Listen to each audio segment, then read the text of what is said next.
चलिए प्यारे छात्रों, कैसे हैं आप लोग? स्वस्थ हैं, मस्त हैं, तंदुरुस्त हैं? मैं जानता हूँ दीपावली बीत गई और छठ आने वाला है। सबकी तंदुरुस्ती जाग गई होगी और ईश्वर करे सब तंदुरुस्त रहे, मस्त रहे और एग्जाम के प्रिपरेशन में सब लग जाए। छठ के जस्ट बाद आप लोग इतना जोर शोर से एग्जाम प्रिपरेशन में लग जाओ कि आप किला फतेह कर लो 2026 में। ठीक है, 25 तो अब बीतने को है, 26 में किला फतेह हो जाना चाहिए, जॉब मिल जानी चाहिए आप लोग को। अभी डीएलएड में पूछा गया जो क्वेश्चन है 2025 में जो एग्जाम हुआ है, उसी की कड़ी में आज कुछ क्वेश्चन लाए हैं आपके साथ। आइए क्वेश्चन को देखिए। यहाँ पर देखिए क्वेश्चन क्या कहता है, थोड़ा सा इसको बड़ा करते बाबू। ठीक है, चलिए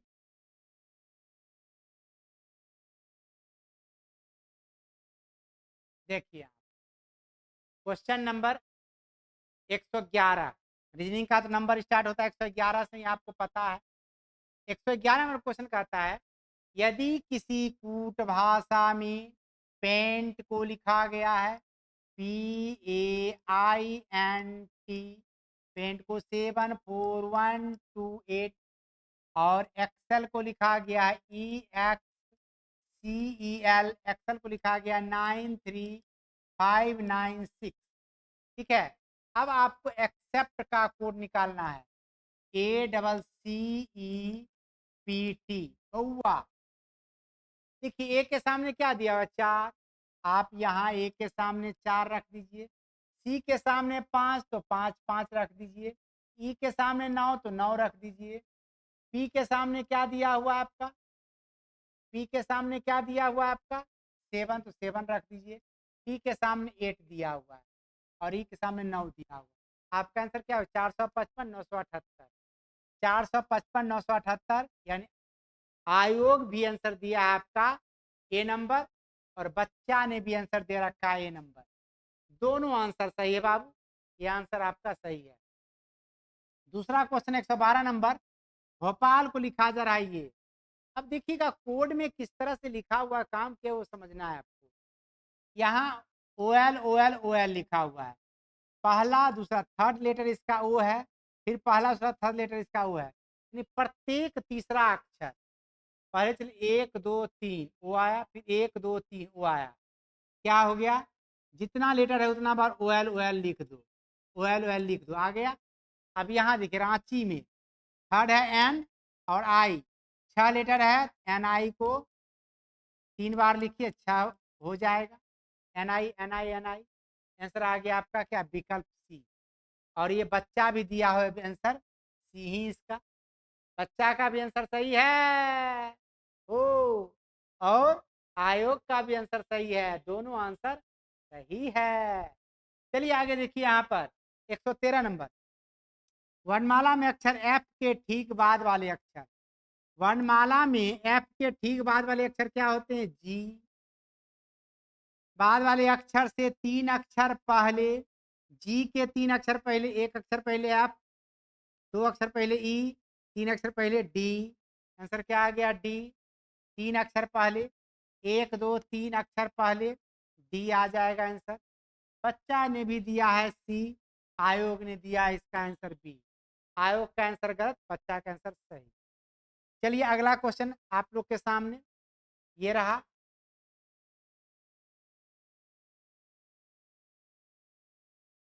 क्वेश्चन है 114 नंबर, देखिएगा क्या कहता है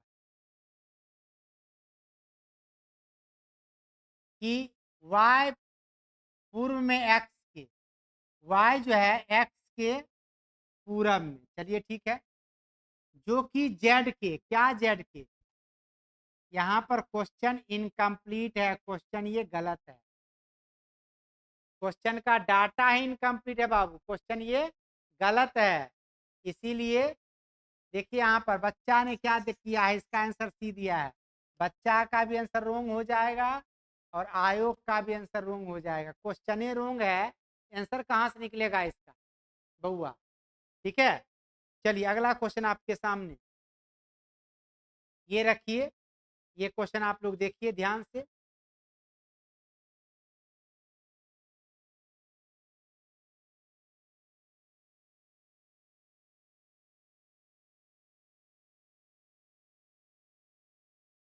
चलिए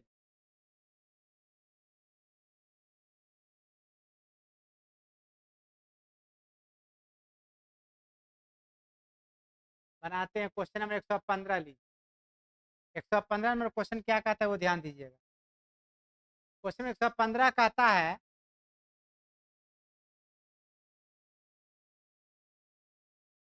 तीन क्रमागत विषम संख्याओं का योग 63। क्रमागत यानी कंटिन्यू विषम संख्या का योग 63 सबसे बड़ी संख्या कौन सी होगी? मान लिया जाए सबसे छोटी संख्या जो है x है, विषम संख्या आएगा तो +2 करके आएगा। सेकेंड विषम संख्या क्या होगा? x+2 होगा। थर्ड हो जाएगा x+4, इस तरह चलेगा। ये तीनों का सम आपका दिया हुआ है 63। 1 2 3 3x+6 = 63। 3x बराबर क्या हो जाएगा? 63 - 6। x बराबर क्या हो जाएगा बाबू? 57/3 बराबर हो गया 19। यानी आंसर आपका क्या हो गया? 19। सबसे छोटा नंबर आपका आ गया 19। अब पूछ रहा है सबसे बड़ा संख्या। सबसे बड़ा संख्या क्या? x+4। 19 + 4 यानी कितना हो गया? 23। आंसर आ गया आपका 23 यानी विकल्प सी। आयोग का आंसर सी। आई देखो बुर्बक बच्चा क्या दे दिया? Answer B. ये बचवा आंसर दे दिया बी। बच्चा का आंसर हो गया गलत, आयोग का आंसर हो गया सही। अगला देखिए सीरीज है। यहाँ पर 2 है, 2 का आधा क्या होता है? 1। 1 का आधा 1/2। 1/2 का आधा 1/4। 1/4 का आधा 1/8। आंसर हो गया 1/8 यानी विकल्प बी। हुआ देखा? तो आधा का मतलब क्या? 2 से भागा देना। नहीं, यहाँ पर 2 में भागा दिए, 2 से 1 आ गया। 2 में 2 से भागा दिए तो 1 आया ना। यहाँ पर 1 में 2 से भागा दिए हाफ। हाफ में 2 से भागा दिए 1/4। 1/4 में 2 से भागा दिए तो 1/8 आ गया। नहीं समझ में आ गया होगा आप लोग को। और अगला क्वेश्चन 117 नंबर देखिए क्या कहता है। 117 नंबर क्वेश्चन है 7 मित्रों ने एक पुस्तक को एक के बाद एक पढ़ी।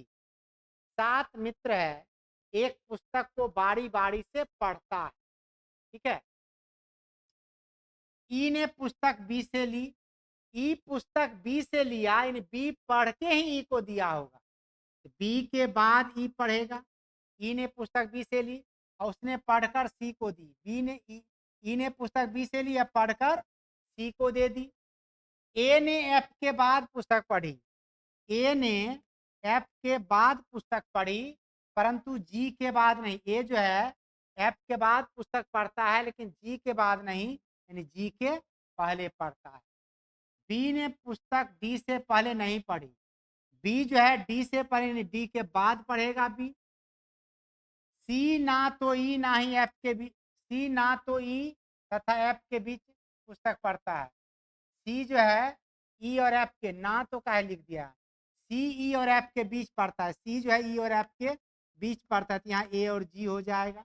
अब देखिए क्या कहता है। तो बी तथा ए के ठीक बीच, यहाँ 54 काहे लिख दिया रे? बी तथा ए के ठीक बीच कितने पुस्तक हैं? बी और ए। बी और ए के ठीक बीच, बी और ए के बीच कितना पुस्तक है? 3 पुस्तक है। बी और ई के ठीक बीच किसने पुस्तक है? बुआ यहाँ तो क्वेश्चन है कौन सा पुस्तक है होगा। यहाँ कौन सा पुस्तक है होगा? कौन सी किसने पुस्तक पढ़ी? किसने पुस्तक पढ़ी? अच्छा, बीच किसने पुस्तक पढ़ी? ये जो है बी और ए के ठीक बीच में पढ़ता है कौन? सी पढ़ता है।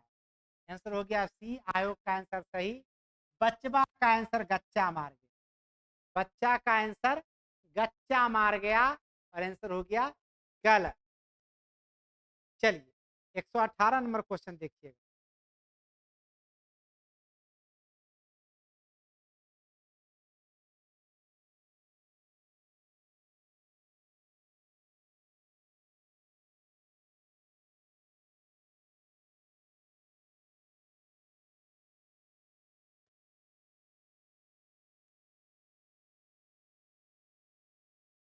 देखिए बहू, क्वेश्चन जितना भी है, क्वेश्चन ज़्यादा टफ नहीं पूछा है। जानकारी के अभाव में बच्चे क्वेश्चन को बना नहीं पाते हैं, अटेम्प्ट नहीं कर पाते हैं।